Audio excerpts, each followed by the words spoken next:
Hello and welcome to a new edition of Africa Today, and in this special edition of the program we will talk about the parliamentary elections here in Egypt as Egyptians abroad continue casting their ballots on Tuesday in the second and last day of the Year 1 for Phase 2 of parliamentary elections. The Year 1 is being held for individual seats. It includes 55 constituencies in 13 governorates. More in the coming report.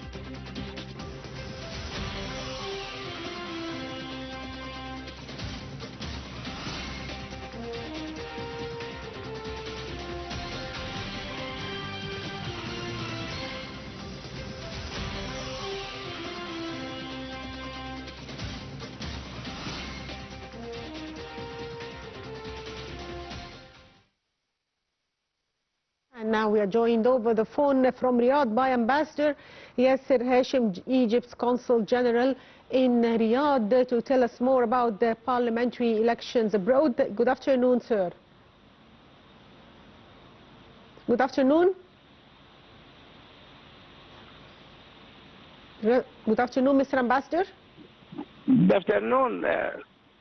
I'm with you. And it seems there is a technical issue, and as we said that Egyptians abroad continue casting their ballots on Tuesday in the second and last day of the Year 1 for Phase 2 of parliamentary elections. The Year 1 is being held for individual seats. It includes 55 constituencies in 13 governorates, and we will try to know more about the turnout of the Year 1 for Egyptians abroad and the logistical arrangements that were made by the embassies and consulates to prepare for the Year 1, and also we will try to know more about the participations of Egyptians abroad. But short break and we'll be back, so stay tuned.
Welcome back, dear viewers. Now we are joined by Ambassador Yasser Hashem, Egypt's Consul General in Riyadh. Good afternoon, sir.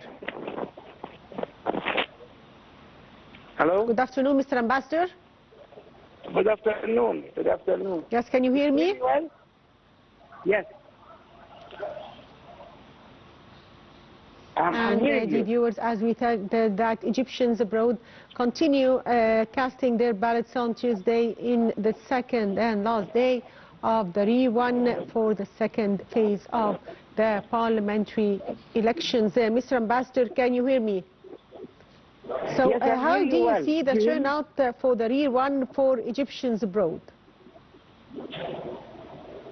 Yes, I'm hearing you now. Hello? How do you see the turnout for the rerun for Egyptians abroad? I'm sorry, I didn't hear you. I didn't hear you at all. Sorry. Yes, again. Maybe it's the technical problem. Yes. Yeah. Can you hear me now? Yes. Now it's okay. Yes. So, sir, how do you see the turnout for the rerun for Egyptians abroad and in Riyadh in particular?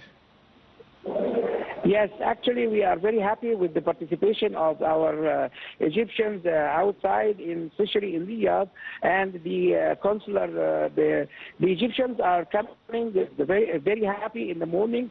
There are a lot of families participating in the election cooperation, and they are very satisfied about to support the Egyptian state and also for the parliamentary election here. So, sir, what logistical arrangements were made with embassies and consulates to prepare for the rerun?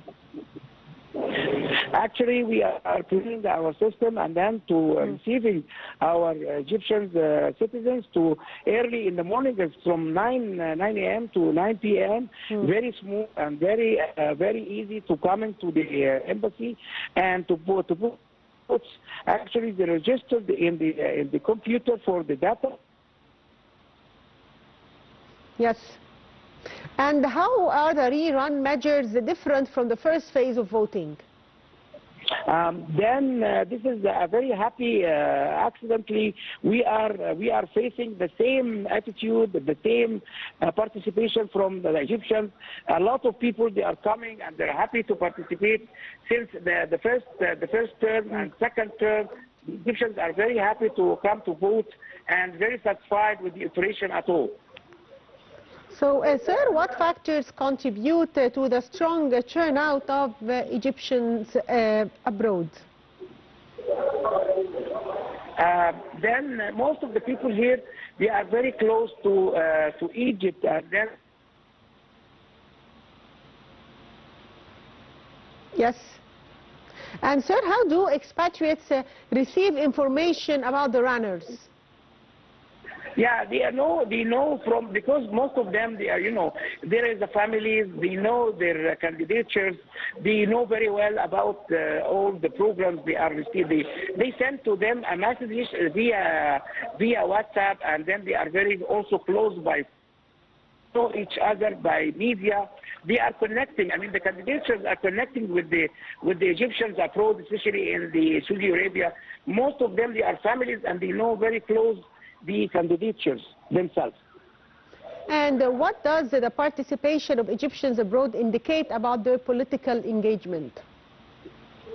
Actually, this is as I told you before, this is a very happy moment. Yes, I'd like to thank you, Ambassador Yasser Hashem, Egypt's Consul General in Riyadh. Thank you, sir, for being with us, and the viewers, short break, and we'll be back, so stay tuned.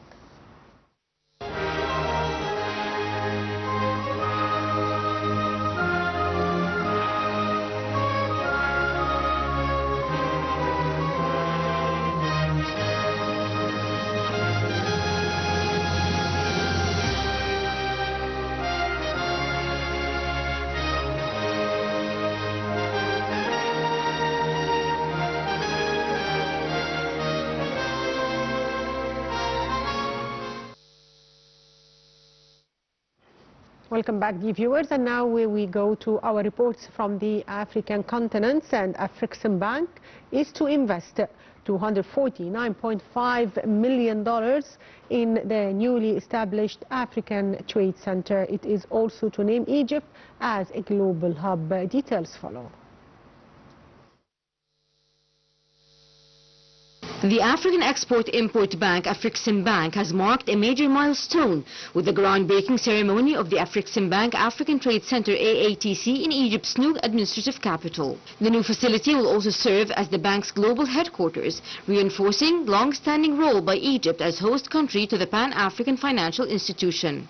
The Afrixim Bank African Trade Center will sit within a purpose-built environment that brings together government ministries, foreign embassies and international organizations. The project is planned to be the first African trade center of its kind in North Africa and is designed to strengthen trade facilitation in continental economic integration. Speaking at the ceremony, Prime Minister Mustafa Madbouli said the establishment of the AATC reflects Egypt's commitment to advancing African trade and integration.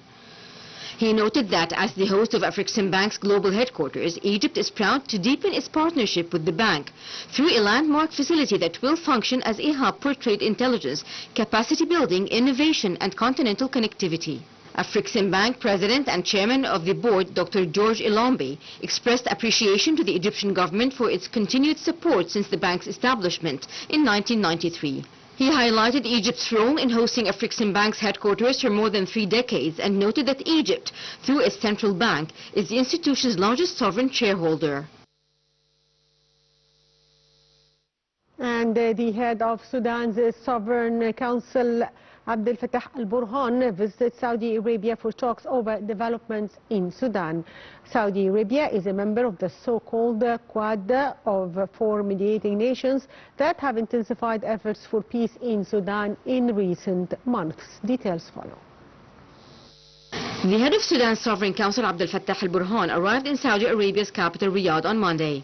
Al-Burhan was received at King Khalid International Airport by Prince Mohammed bin Abdulrahman bin Abdul Aziz, Deputy Governor of the Riyadh region. In November, Al-Burhan, who is the head of the Sudanese National Army, praised an initiative launched by Saudi Crown Prince and Prime Minister Mohammed bin Salman, aimed at ending the conflict and halting the war in Sudan, describing it as a roadmap to peace for the country. In November, U.S. President Donald Trump signaled his willingness to help resolve the conflict in Sudan, after Prince Mohammed bin Salman urged him to intervene during a visit to Washington. Saudi Arabia has also called on Sudanese warring parties to prioritize the national interest over factional agendas and to work towards sparing the country the risks of division and chaos. The kingdom reiterated its commitment to exerting all efforts to end the war in Sudan and achieve peace, in line with the Jeddah Declaration signed on the 11th of May 2023. Since April of 2023, the Sudanese army has been fighting against the Paramilitary Rapid Support Forces RSF in a war that killed tens of thousands of people and displaced 12 million more. UN Secretary General Antonio Guterres in Riyadh said that the United Nations officials are to meet with Sudan's warring parties in Geneva without disclosing a date for the discussions. And moving to Morocco, where 37 people have so far been killed in Morocco flash floods as heavy rains hit the city of Safi. Experts say the climate crisis is in part responsible for the extreme weather conditions seen in North African state. Details follow.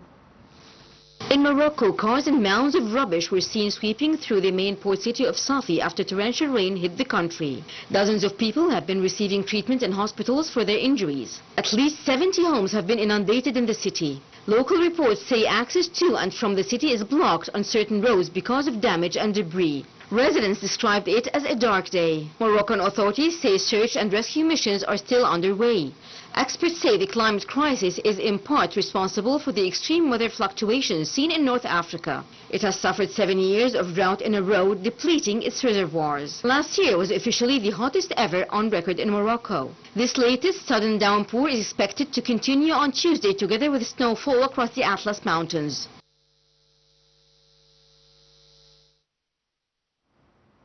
Well, dear viewers, that's all for Africa Today. Thank you for watching.